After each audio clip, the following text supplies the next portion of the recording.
Ce qui est important à comprendre, c'est que le MDR, c'est la remise en marche de ce processus d'auto-guérison qui va finir de digérer les dossiers qui n'ont pas pu l'être.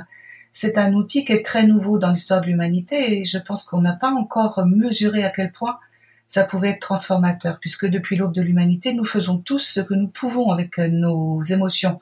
On entend toujours parler de gestion des émotions. Là, il s'agit de digestion des émotions. La petite voix, la petite voix, la petite voix, la petite voix. Bonjour, je suis Herveline et j'ai le plaisir de vous présenter La Petite Voix, le podcast qui donne la parole à ceux et celles qui nous font du bien.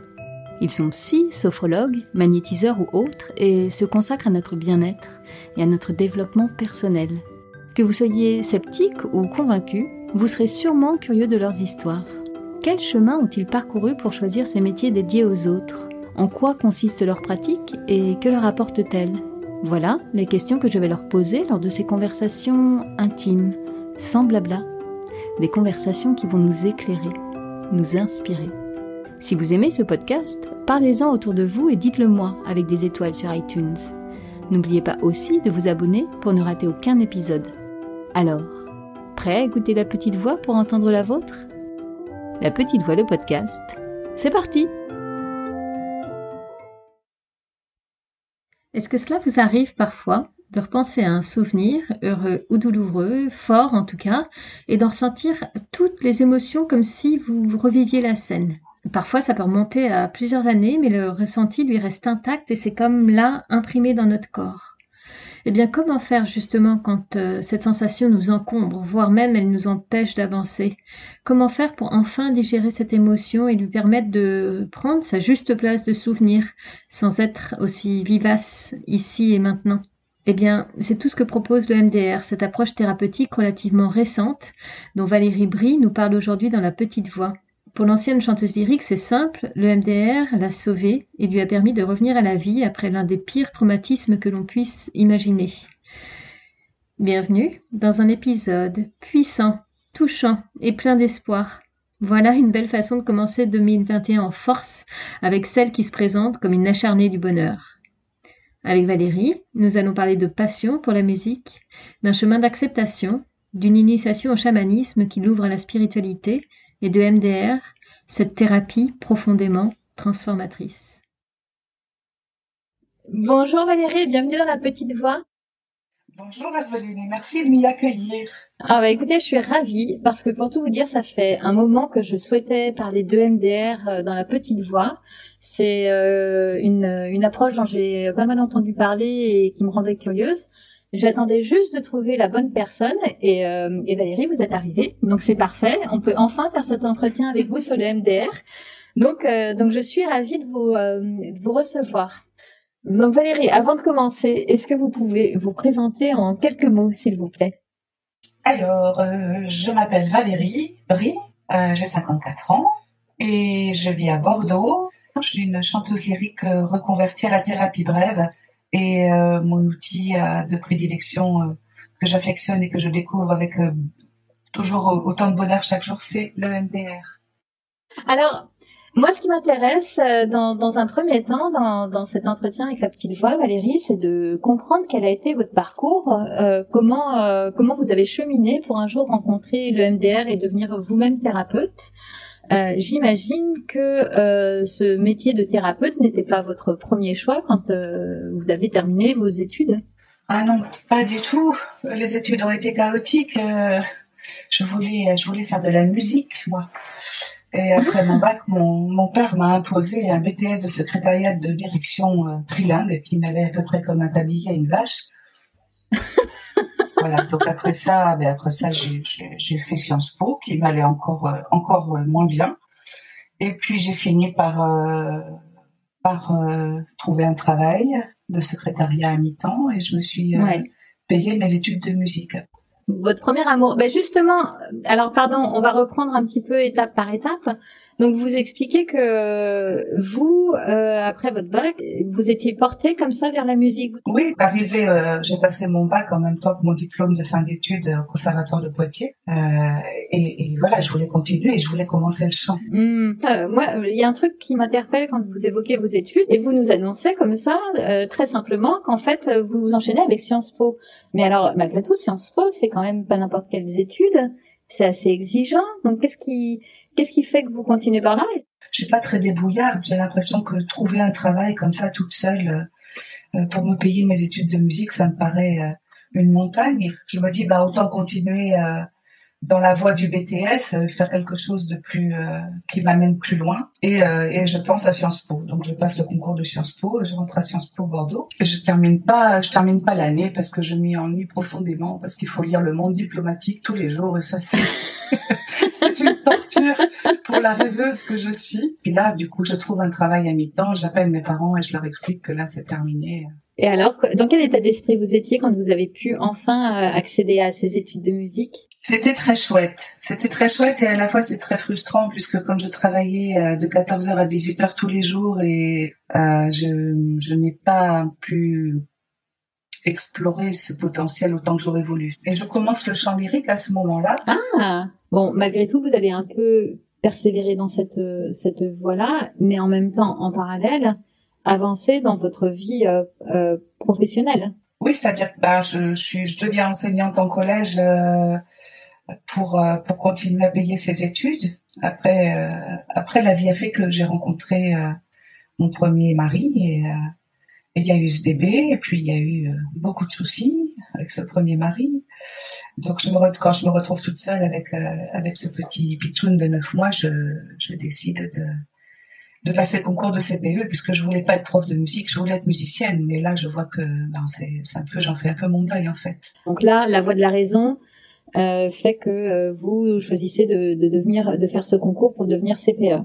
Oui, et donc c'est ce que je fais, je deviens CPE, et puis en 95, donc il y a cet accident de voiture terrible qui emporte mon pitchoun qui a 3 ans et demi et son père. Et c'est un an après, pour me sortir un peu de la dépression terrible dans laquelle je suis tombée, que je décide de me remettre au chant lyrique. Donc je repars au conservatoire où ils sont très gentils, me réintègrent, et contre toute attente, j'en fais un métier. Ok, alors est-ce qu'on peut revenir sur cet accident parce que donc vous nous le dites, vous aviez quel âge à l'époque de l'accident? 28 ans. Et donc là, évidemment, j'imagine le monde s'effondre.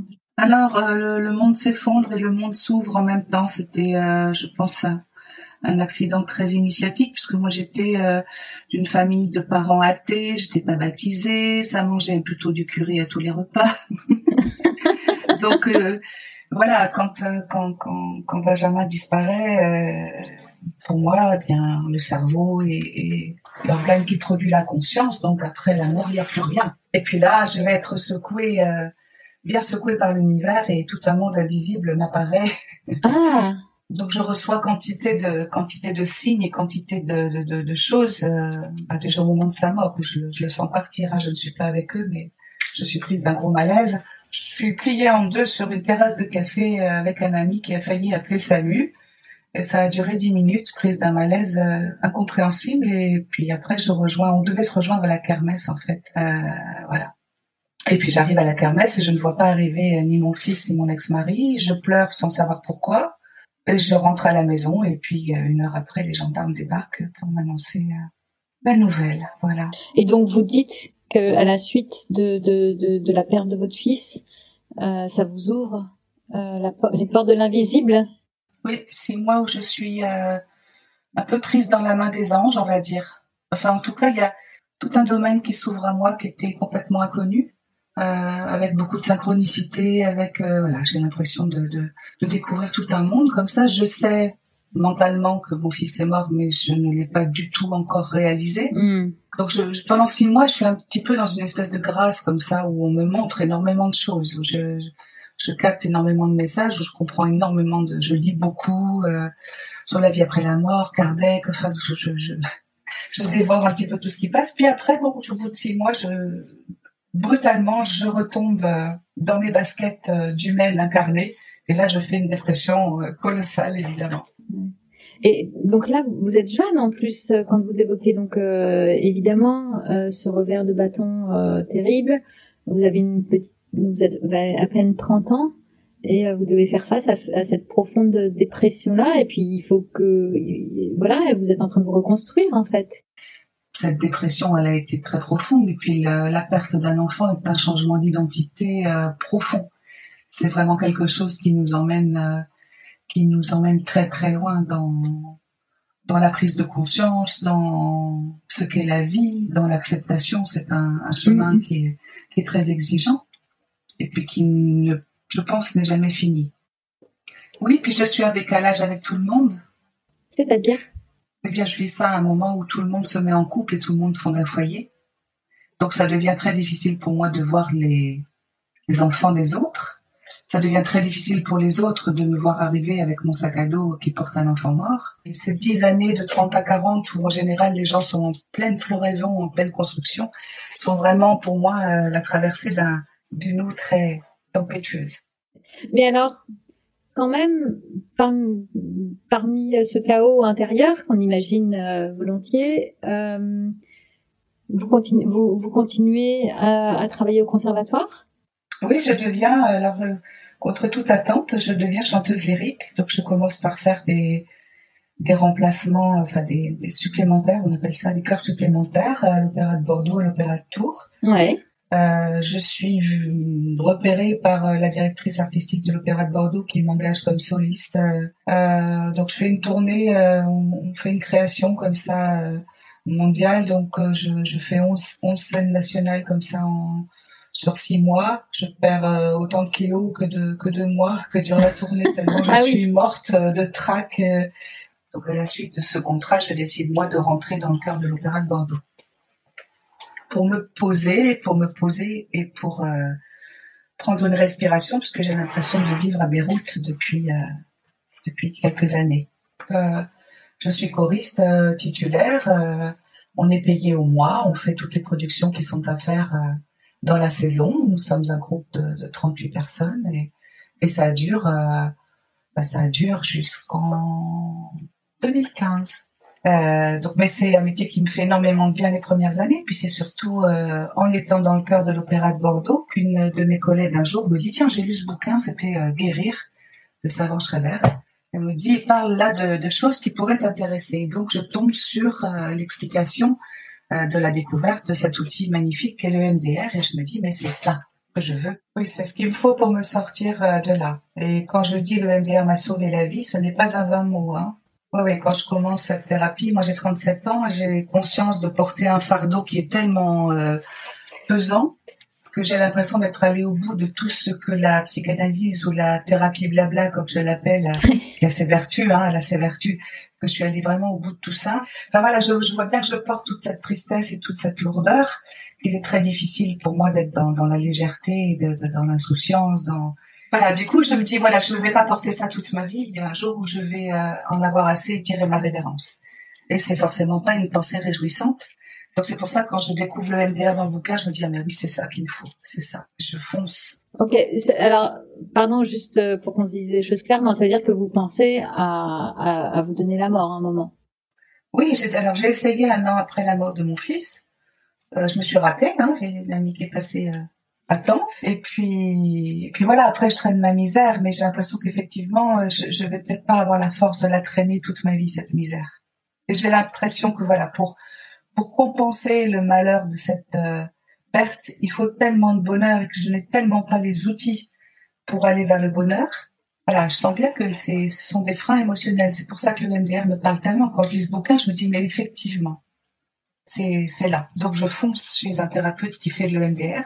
Ouais. Chez une thérapeute que je remercierai toute ma vie. Donc à l'époque, voilà, ça vient juste d'arriver en France. Le MDR, c'est tout neuf. Et puis là, je pose les valises. Voilà, je suis émerveillée par cette thérapie. Et puis, comme je suis une espèce d'acharnée du bonheur jusqu'au boutiste, je décide qu'après avoir enlevé les menhirs du sac à dos, on va s'attaquer aux gros rochers, et puis aux cailloux, et puis au gravier, et finalement, pourquoi pas au sable. Donc, je suis cette thérapie assidûment pendant 2 ans et demi au moins.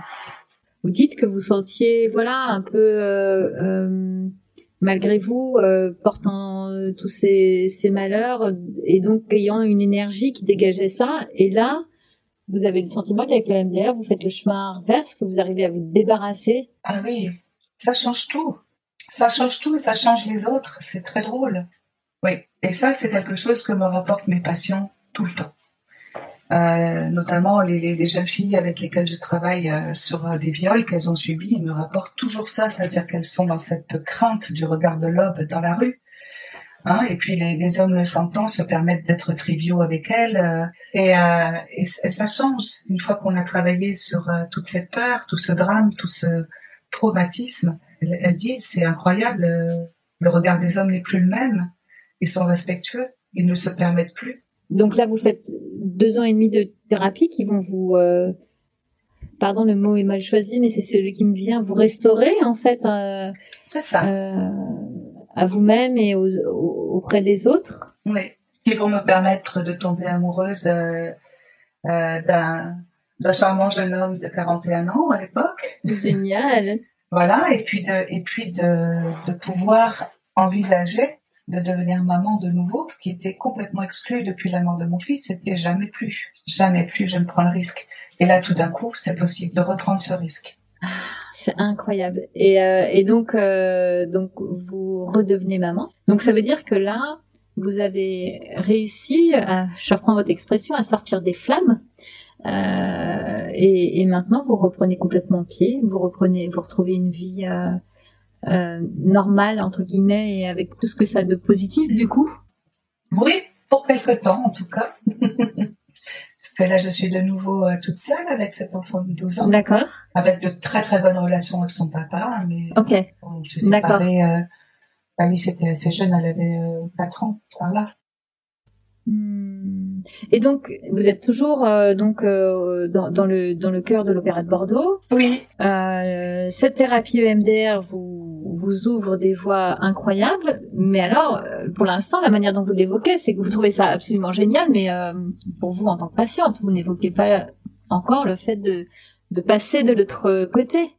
Alors non, je suis pas de l'autre côté. Cependant, je bassine absolument tout le monde avec. C'est un bon début. et puis effectivement, dès que les copines viennent me voir et qu'elles ont un gros chagrin et un gros souci, je leur dis tiens cocotte, continue à me parler, mais pendant que tu me parles, on va joindre l'utile à l'agréable, et je tapote leurs genoux parce que je sais que ça met en marche cette machine à digérer. Donc mes copines, elles aiment beaucoup venir me parler. D'autant plus, oui. Oui, parce qu'elles vont bien mieux après, mais voilà, ce qu'elles ne mesurent pas et que je ne mesure même pas à l'époque non plus tout à fait encore moi, c'est que ce n'est pas le fait de m'avoir parlé simplement qui les a soulagées. Ça va bien au-delà de ça. Mais alors, à quel moment vous vous dites, une fois que vous avez bien dit à tout le monde dans votre entourage combien le MDR était extraordinaire, à quel moment vous vient l'idée que peut-être vous aussi, vous pourriez devenir thérapeute et donc envisager de quitter l'Opéra de Bordeaux pour devenir praticienne EMDR? Alors, il s'agit une fois de plus dans ma vie d'un choix par défaut, puisque moi j'ai l'impression que la vie a passé son temps à mettre des coups de pied aux fesses du petit bourricot que j'étais. Donc je suis bien au chaud dans mon cœur de l'Opéra de Bordeaux. Ça fait quelques années que je m'ennuie. En 2015, je prends mon jour annuel de congé pour l'anniversaire de la mort de Benjamin, qui est le 20 mai. Et puis là, je tombe. Je ne veux plus retourner au travail. Quelque chose se bloque, je n'arrive plus à descendre mes escaliers. Ça s'appelle un burn-out. Mon corps me dit stop. Alors mon corps me dit stop depuis 2 ans. C'est-à-dire que 2 ans auparavant, j'ai subi un traumatisme sonore. Donc ce jour-là, on est vraiment collés serrés à chanter une production de Verdi dans une salle très sonore. Et je repars de là avec des douleurs d'otite aiguë. Je pense d'ailleurs que je fais une otite aiguë. Puis moi, en fait, je fais un traumatisme sonore dont je récupère, mais qui met en place une hyperacousie majeure et douloureuse dont je n'ai pas vraiment conscience. Je sais que j'ai mal aux oreilles très tôt, très facilement. Mais je vis pendant 2 ans avec ça. Voilà, c'est ça qui me mène en fait au burn-out. Mais ça, je vais le comprendre qu'au bout de 6 mois d'arrêt, en voyant un ORL spécialisé là-dedans qui m'explique comment la perte d'audition, aussi bien que l'hyperacousie, qui est l'inverse, Le fait d'avoir mal aux oreilles quand une petite cuillère tombe par terre est bien facteur de stress, d'isolement social, de dépression, voire de burn-out. D'accord, ok. Et donc vous arrivez à ce stade-là de burn-out. De burn-out. Donc là, je prends le temps de me remettre sur pied. Je fais à ce moment-là tout un cursus en chamanisme sur les conseils d'Olivier Chandon, et qui me dit bon, ça va, vous avez assez fait de tourisme thérapeutique, maintenant il faut monter la marche au-dessus, et la marche au-dessus c'est la marche spirituelle. Alors, il me dit il faut que vous fassiez un recouvrement d'âme. Oh ben très bien, alors je pars sur mon petit ordinateur, c'est parti pour un recouvrement d'âme. Ah oui mais non, le recouvrement d'âme c'est le 5e stage. Avant il faut faire l'initiation machin, apprendre à voyager, trouver son animal totem, et puis enfin tout un déroulé qui en fait me prend, je sais pas, 1 an ou 2. Le chamanisme, c'est vraiment le berceau de toutes les religions. Mais on enlève le, il faut pas que tu fasses ça, et tu dois faire comme ça, et il n'y a pas de dogme, il n'y a rien, il y a juste une prise de contact avec tous ces alliés invisibles, alors qu'ils sont des alliés de tout poil, on va dire. Hein, et puis des voyages vraiment à l'intérieur de nous. Et moi là, ça m'ouvre vraiment énormément de portes. Et alors, donc, je suis donc dans mon petit burn-out. Je réalise que même mes oreilles réparées, je ne reprendrai pas ce travail. Et là, je me dis, bon, qu'est-ce que je vais faire avec ma petite de 7 ans à élever? Qu'est-ce que je peux faire? Donc, je me dis, mais en fait, moi, ce que j'aime bien faire, et ce que je fais tout le temps avec mes amis, et puis ce que je fais avec ma fille depuis qu'elle est petite, je fais de l'EMDR avec Alice, depuis sa naissance quasiment. Donc, je dis, effectivement, moi, ce que je sais le mieux faire à part ça, c'est écouter les gens, et c'est voyager dans ce labyrinthe intérieur, ayant moi-même tellement voyagé dans le mien. Voilà, étant ce que ma thérapeute appelle une polytraumatisée. Bon, je me dis, je vais me former à ça. Donc, je me forme à l'hypnose et à l'EMDR. Alors, ça a duré, c'était sur 1 an, et c'est par période de 5 jours ou sur des week-ends de 3 jours. D'accord. Donc, justement, ça tombe bien, on commence à l'évoquer, mais alors, l'EMDR, concrètement, est-ce que vous pouvez nous dire déjà qu'est-ce que cet acronyme signifie, et ensuite en quoi ça consiste l'EMDR? Alors l'EMDR, l'acronyme, c'est EYES pour yeux, Movement pour mouvement, Reprocessing pour retraitement, et désensibilisation. Desensibilisation. Mais c'est un acronyme qui a été trouvé au début. Maintenant, il pourrait être changé, parce qu'en fait, la découverte de cet outil passe par les yeux au départ, puis on se rend compte qu'en fait, c'est une stimulation alternée qui met en marche ce processus dans le cerveau de guérison, et ça passe aussi bien par des alternances d'yeux, de droite à gauche, que par des tapotements en alternance sur les genoux ou des bruits en alternance dans les oreilles. Et donc, le MDR, ils sont toujours en train de chercher le pourquoi. Ils savent comment ça fonctionne, le pourquoi et comment ça fonctionne vraiment au niveau du cerveau, c'est encore une énigme. Ce qu'on sait, c'est que c'est un processus d'auto-guérison. De la même façon que votre peau s'organise pour cicatriser quand vous vous coupez avec un couteau, et que nous ne sommes pour rien dans la cicatrisation, c'est-à-dire que ni vous ni moi leur donnons à nos cellules de se multiplier, et bien de la même façon, nous avons ce processus de traitement, d'auto-guérison, qui se met en marche toutes les nuits. On sait que ça triangule entre 3 parties de notre cerveau, la partie qu'on appelle le réseau, le cerveau un peu archaïque émotionnel, qui est collé sous le néocortex, et puis les 2 hémisphères, droite et gauche, de notre néocortex. Et cette machine, c'est notre processus d'auto-guérison toutes les nuits. Ça retraite toutes les émotions et tous les événements que nous avons vécus dans la journée, ça va les classer. Mais c'est un peu comme une machine à laver, elle a une capacité de linge donnée. Si votre machine à laver fait 8 kilos, elle va faire ses 8 kilos toutes les nuits. Son boulot, c'est de faire les 8 kilos, mais sauf que la journée, elle va pas forcément peser 8 kilos. Quand vous vivez un drame, quand vous vivez même des humiliations enfants, des deuils, des séparations, des trahisons, tout ça, ça pèse beaucoup plus lourd. Donc, techniquement, la machine, elle n'a pas le temps de tout digérer. Et ce qu'on observe à l'imagerie cérébrale, c'est que ce qui n'est pas digéré, ça fait des petites chaînes de neurones qui s'enquistent dans le cerveau et qui sont comme piégées et qui tournent au présent. Ok.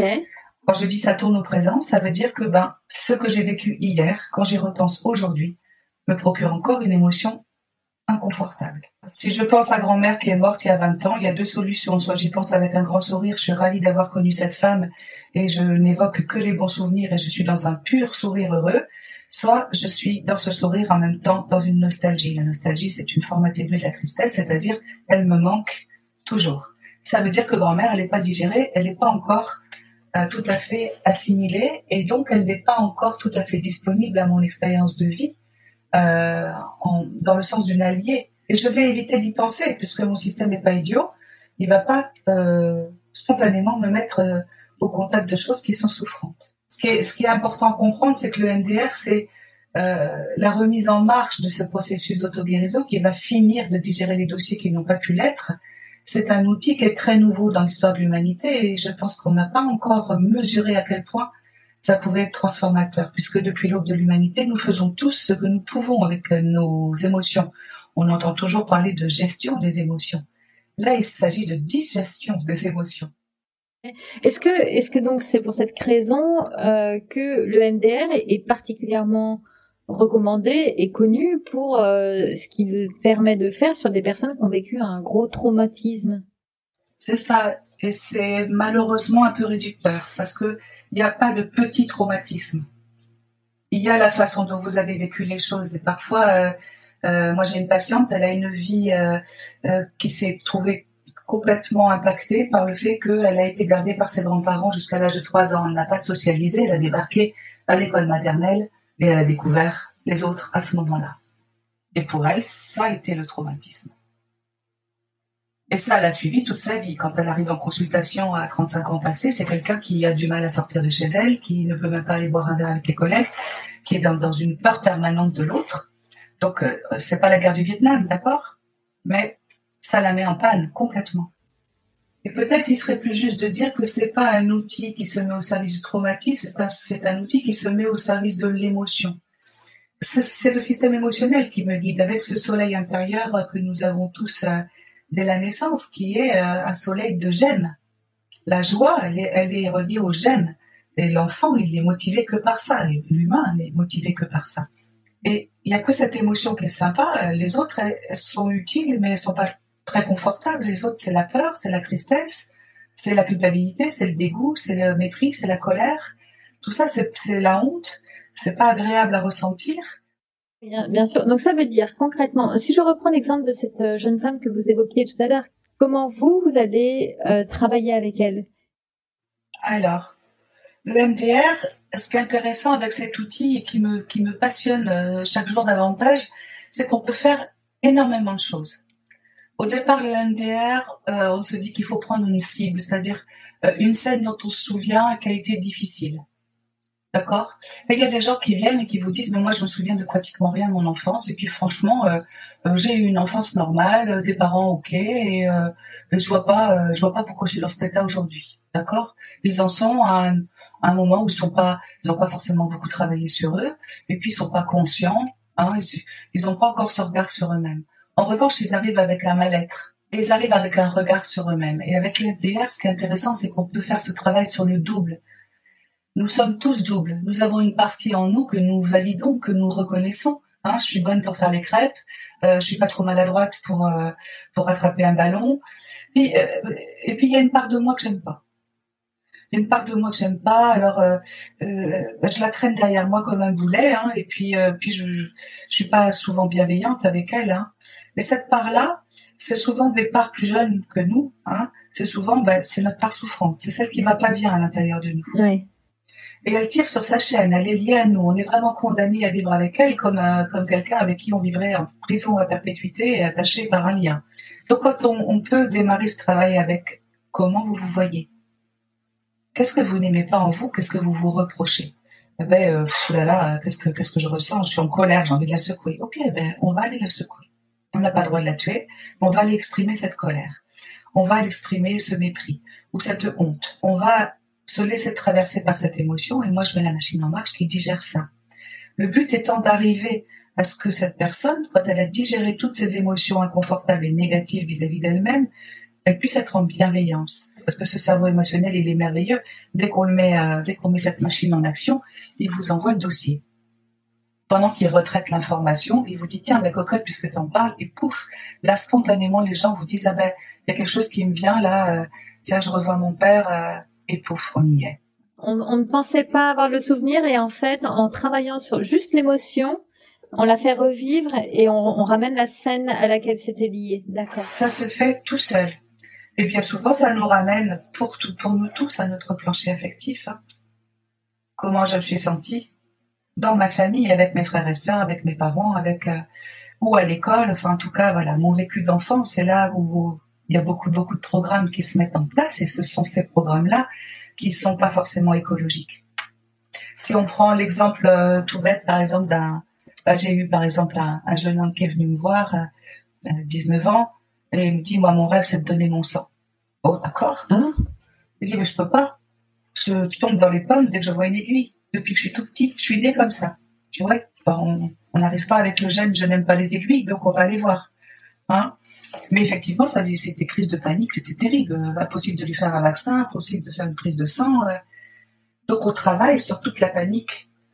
Donc l'émotion de la peur, hein, voilà. Donc on est dans, il revoit des événements qu'il a vécu récemment, des prises de sang obligatoires pour la médecine par exemple, voilà, jusqu'à ce que le corps ait digéré ça et que ce soit tranquille.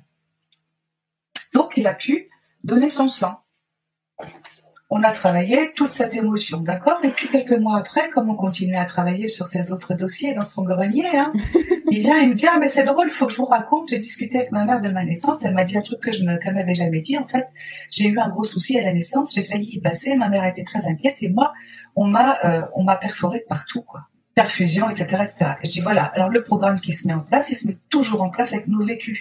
Ce qui est intéressant avec le MDR, c'est qu'on va pouvoir aller nettoyer des programmes qui sont en cache, c'est-à-dire dont on n'a même pas souvenir. Hein.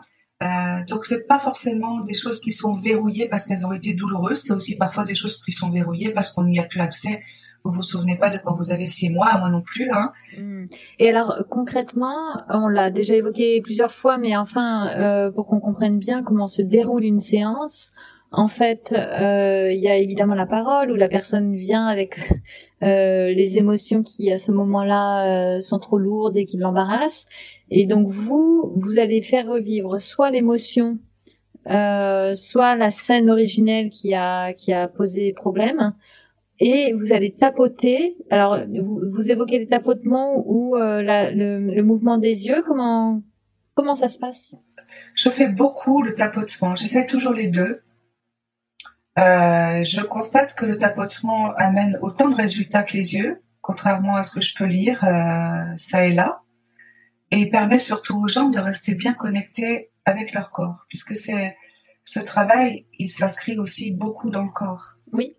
Quand j'ai peur, ça me fait un nœud dans la gorge, ou ça me serre le cœur, ou ça me fait une boule dans le ventre, ou parfois les gens vous racontent même des choses tout le bas du corps qui est ankylosé, qui est paralysé, dans des situations par exemple où ils se sont sentis impuissants ou sidérés.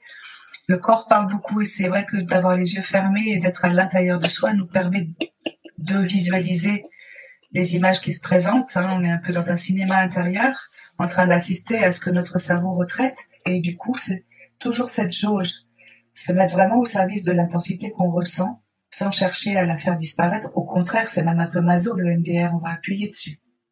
Vous m'expliquiez aussi là avant l'enregistrement que le MDR, c'est...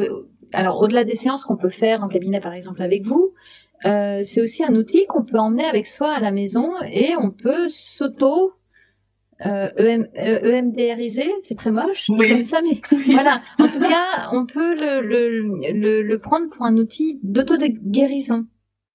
Alors, quand on fait de l'auto-MDR, c'est important quand même d'avoir trié en amont les gros dossiers, hein, parce que ça peut mettre dans des états difficiles, hein, mais après, effectivement, quand je reviens du boulot et que Georgette n'a pas été sympa avec moi et que ça me reste en travers et que je rumine dessus toute la soirée en faisant la cuisine, je peux effectivement décider de me poser sur ma chaise, de tapoter mes genoux en alternance en pensant à Georgette, en lui disant tout le bien que je pense d'elle, en défoulant ma colère, éventuellement en pleurant un bon coup, etc., etc. Et puis, ça fait du ménage.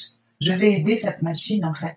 Et c'est ça qui est extraordinaire, c'est de voir les gens trouver leur propre solution dès lors qu'on digère ce système qui est un peu en panne, notre propension naturelle à retrouver l'homéostasie, l'équilibre et la joie, il se remet en marche. Et les gens trouvent les solutions. Une fois qu'on digère tout l'émotionnel inconfortable qui est lié à cette situation, tout d'un coup, en fait, je vais faire comme ça, j'ai envie de faire ça, je vais faire ça se met en place tout seul.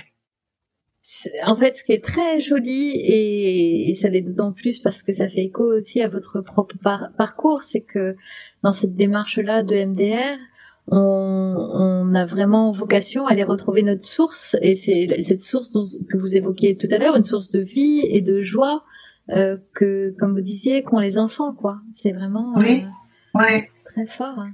Oui, c'est une démarche de... Globalement, c'est là où ça rejoint la spiritualité, c'est une démarche d'acceptation, de se mettre au service de ce qui est plus grand que nous. Et on est toujours gagnant à ça. Or, notre chemin de vie, c'est vraiment ça, c'est accepter ce qui est, faire avec ce qui est. Et quand il m'arrive un truc pas cool, je suis d'abord pas dans l'acceptation. Hein. Je dois faire le deuil de quelque chose qui ne se passe pas comme j'aurais voulu. Absolument. C'est passionnant, hein, Valérie. Voilà. Moi, très franchement, j'ai jamais testé, mais ça me rend très curieuse de l'EMDR encore plus. Je ne vais pas vous laisser partir sans vous poser les quelques questions rituelles que j'aime poser à mes invités en fin d'émission. Donc, ma première question, c'est de savoir si vous écoutez souvent votre petite voix dans le sens de votre intuition. Alors, ça fait partie du chantier de chaque jour, de jamais la perdre. Oui. Ça demande. Alors, ça requiert aussi d'avoir suffisamment de calme. Cette petite voix, elle parle pas fort, des fois. Elle parle même très doucement. Et de plus en plus, on voit des gens qui sont pris dans un rythme infernal. Le boulot, les gamins, le machin, le truc, les sorties, la vie sociale. Enfin, toutes ces injonctions de faire plutôt que d'être et qui font qu'on n'a plus le temps. Et la petite voix, il lui faut un petit espace un peu particulier pour. Mais je l'écoute, oui, je l'écoute. Je l'écoute autant que je peux. Est-ce qu'il y a un livre, Valérie, qui a particulièrement éclairé votre chemin de vie ? Oh, il y en a beaucoup. Alors, si c'est un roman, ce serait Les 7 plumes de l'aigle de Gougo, que j'adore. Si c'est un bouquin du côté des bouddhistes, il y a La voix sacrée du guerrier. Est-ce que vous avez, toujours dans les bons conseils dont on pourrait s'inspirer, un rituel bien-être quotidien ? Alors, mon petit rituel du matin, c'est un rituel chamanique, c'est l'appel aux directions. Donc, c'est de me mettre en relation avec la sagesse des arbres, des minéraux, des esprits, des anciens, des morts, tout ce que vous voulez bienveillant, qui viennent de l'Est, de l'Ouest, du Nord, du Sud, du ciel, de la Terre, et de les relier tous à mon cœur. Pas mal. Et ma dernière question, Valérie, est-ce que vous êtes heureuse ? Vaste question. Alors, si être heureux, c'est se sentir plutôt serein, plutôt en acceptation des choses, plutôt en souplesse, c'est-à-dire d'arriver à suivre le courant de la vie en évitant les obstacles au lieu d'être cette truite saumonée, obstinée qui veut remonter le courant, ce que j'étais beaucoup avant. Oui, alors je suis heureuse. Chaque jour, chaque semaine, chaque mois, chaque année qui passe m'amène plus de confort intérieur. Non. Voilà. Okay. Joli. Eh ben, merci beaucoup Valérie pour cet entretien. Je vous remercie beaucoup à vous. La Petite Voix, le podcast, c'est fini pour aujourd'hui. Rendez-vous mardi dans 2 semaines pour le prochain épisode. Si celui-ci vous a plu, alors dites-le moi avec des étoiles sur iTunes. Parlez-en aussi autour de vous. Et pour ne rater aucun épisode, pensez à vous abonner sur votre appli de podcast ou sur les réseaux sociaux. Vous me trouverez en cherchant La Petite Voix, le podcast sur Facebook, Instagram, Twitter et YouTube. D'ailleurs, c'est sur ces pages que je vous raconte les coulisses de ma rencontre du jour et que vous trouverez toutes les références de l'épisode. Une dernière chose qui me tient vraiment à cœur, je serais ravie d'échanger avec vous sur vos impressions, de recevoir vos questions et vos suggestions sur les invités que vous aimeriez entendre. Alors surtout, n'hésitez pas à m'écrire. Merci beaucoup et à bientôt sur La Petite Voix.